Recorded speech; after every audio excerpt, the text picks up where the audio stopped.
Right then, it is Friday, and that means there are a load of brand new movies out today in the cinema, on streaming, on Netflix and wherever else. And that is why every Friday at this time, movie critic Van Connor comes onto the show just to talk about some of the movies that we could be going to see this weekend. And let's be honest, it's going to be rainy, cold and windy in lots of Oxfordshire this weekend, so it might be quite nice to settle down in the cinema. Welcome back, Van Connor. Hello, Van.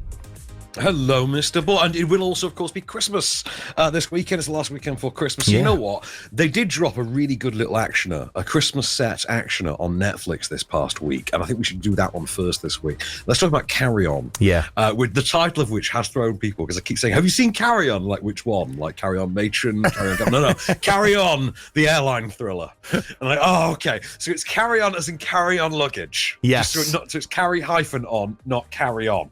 Right, so it's Carry-On. And isn't this billed as like the sort of kind of I've forgotten what the name of the movie is now.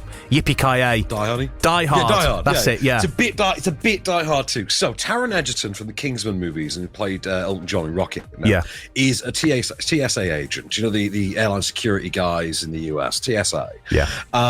TSA agent who gets a phone call from a mysterious, threatening voice, Jason Bateman, who is a terrorist in the airport, who starts placing threats and blackmailing Taron Egerton into complying with his demands in order to save his loved ones. But of course, doing so may result in the destruction of the airport. This is all from the director of Non-Stop, Juan Sarah. Have a listen. This is Carry-On. Ethan, today is a day that you're going to remember for a very long time, but if you handle it right, you're going to have a chance to forget it.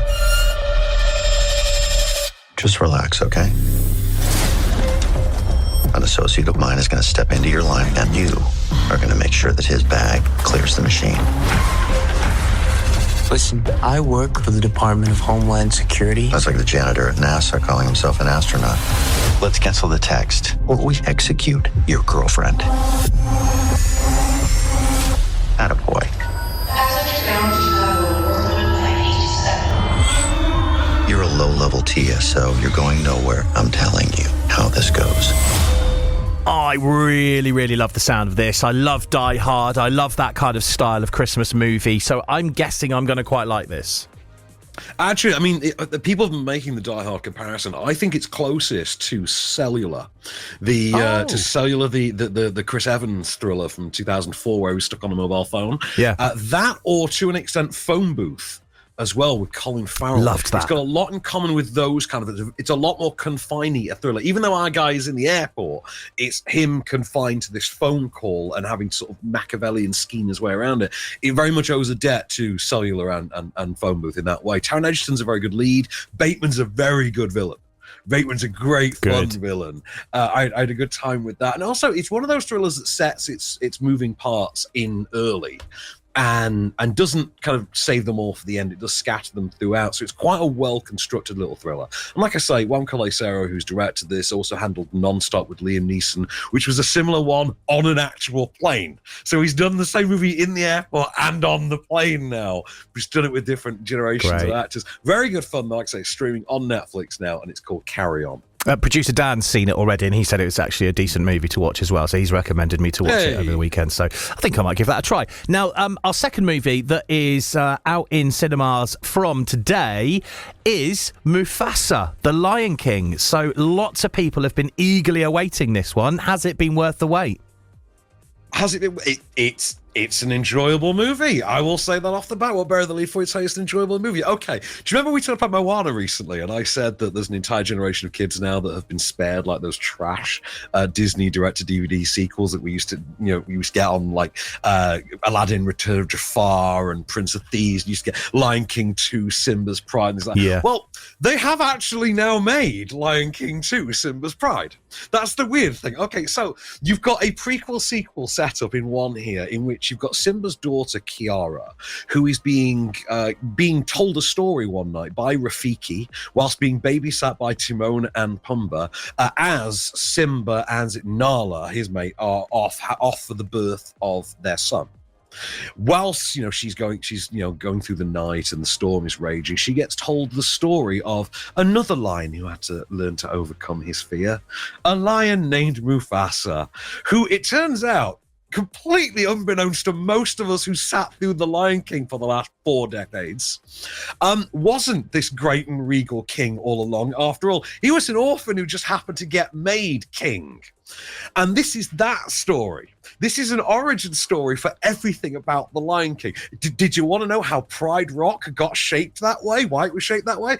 This is the origin story of that. Wow. Did you want to know how Zazu came into the mix? This is the origin story of that. Did you want to know where Rafiki fits into the hierarchical structure of the monarchy that reside and rule over Pride? Well, this is the origin story of that. But also, it is the story of 2 best friends. The heir to a kingdom named Taka, who takes in our wayward orphan Mufasa, and about how their friendship will soon turn into a bitter rivalry. I've got a clip for you. This is Kiara being told about the bad guys of this story, the outsiders. Rafiki? Yes? Why do they want to hurt everybody? Sometimes when the people most like you don't love you, it is a hurt that can cause the greatest pain. And this pain can lead you to hate everything. I'm glad that didn't happen to you, Rafiki. Yes, my child. I'm glad too. Hi, we're here too. Yeah, why are you leaving us outside this story when I'm pretty sure we are the ultimate outsiders? Come on. Yeah, we've always been misunderstood. I contain multitudes. Is that the same voiceovers for Pumbaa and Timon? And Rafiki as well. It's the late great John Carney, who had recorded his voice role for this before passing recently. Wow. It turned out. So you get a lot of returning cast. Donald Glover and Beyonce both come back for the bookend thing. Sadly, John Oliver does not return as the adult Zazu. So you do get some characters like Rafiki and Zazu where you get different actors playing them in their younger incarnation. And I'm just going to say, by the way, Hollywood, I can't do your job for you. James Acaster was right there. If you needed a young John Oliver, James Acaster was right there. The guy they've got just doesn't make any sense. The thing is, it is Lion King 2.5 Simba's Pride, or Lion King 2 Simba's Pride, or whatever, in the style of the 2019 live action adaptation. But much like that film was a hollow remake of the first animated one, it was made so well and with such a self-aware sense of tugging on the heartstrings that it kind of got a pass. And this feels very much the same way, with the added disadvantage that it suffers from a really awful case of prequelitis. About the point that they start explaining why Pride Rock is shaped that way is I genuinely groaned. I was like, really? Barry Jenkins put that in a movie? There is a Barry Jenkins movie in which someone did that? Okay, fine. And you realise that's just the state of the world we live in now, and that I had to sit through a Snow White live action adaptation trailer and a Lilo and Stitch live action adaptation trailer before I even got to watch this.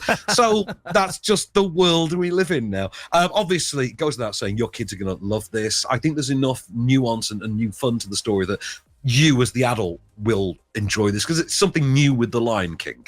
You know what I mean? Yeah. You still kind of have that emotional connection to those characters. And there is a tribute paid to the late, great James Earl Jones straight off the bat on this movie. And his voice does reappear. I did find quite touching. Also, I will say this. Aaron Pierre plays the young Mufasa, right? Aaron Pierre, who starred in Rebel Ridge. Aaron Pierre is a good-looking man. Right. Part of the crack for this whole movie is that when they meet Sarabi, the future queen, etc., she has a thing for Mufasa, but actually it's Scar, Taka, who likes this girl. And they try doing this thing where they try to make Mufasa less appealing, despite the fact that for the story to work, he keeps coming across as just the greatest, hunk of a man that's ever lived in lion form. And then you see the guy that they've actually modelled this on. Like, you actually see Aaron Pierre, who they've modelled Mufasa's physical appearance. Like, yeah, that absolutely tracks. That is exactly who you would get to be this ridiculous level, completely irresistible hunk. Yes, well done. You cast that well. Fair play to them. What would you say this is then? 4 out of 5? I would say, academically, it's a 3 out of 5. In terms of the experience, the emotion, etc., you would lean towards a 4. So this sounds like a pretty decent one to hedge your bets on if you want to go this weekend in the cinema with the kids and or grandkids and have a nice one. Yeah. Great Christmas trip. I will say the songs aren't as memorable in any way as anything from the first movie. Although the bad guy, who incidentally is Mads Mikkelsen, does get a great little taunting number called "Bye Bye," which is just going to get overused as a meme so much now. Oh goodness me! The next Let It Go, maybe. Hopefully not. Maybe. Bye-bye. Well, you can watch Mufasa, The Lion King this weekend. It's out from today. Curzon, Odeon, View Cinemas in Oxford, Cineworld in Whitney and Didcot, View in Bicester, Regal Picture House in Henley and The Light in Banbury. So there are no excuses if your kids or grandkids really want to go and see it this weekend. Absolutely love that. Thank you so much, Van. And we are catching up with each other on Monday, my last radio show before we go for Christmas. And you're going to do something pretty amazing. You're going to give us a top 5 movie releases from the best 5 movie releases from this year. I'm going to give you my favourite. I don't know if I'm not going to say they're the 5 best. I'm going to give you my 5 favourites. Your top 5. Qualify that one. Yeah. Because, you know, it's like people always say that Citizen Kane is the best film ever made, but it's not anyone's favourite film ever made, is it? You know what I mean? There's an academic sort of difference, isn't there? Absolutely. So your top 5 movies of the year, Monday around this time. Until then, thank you, Van. We will catch up then. Have a lovely weekend. All right. Till next time, good sir. See you later. Right, let's get festive with this from Dean Martin. Let It Snow. Oh, the weather outside is frightful.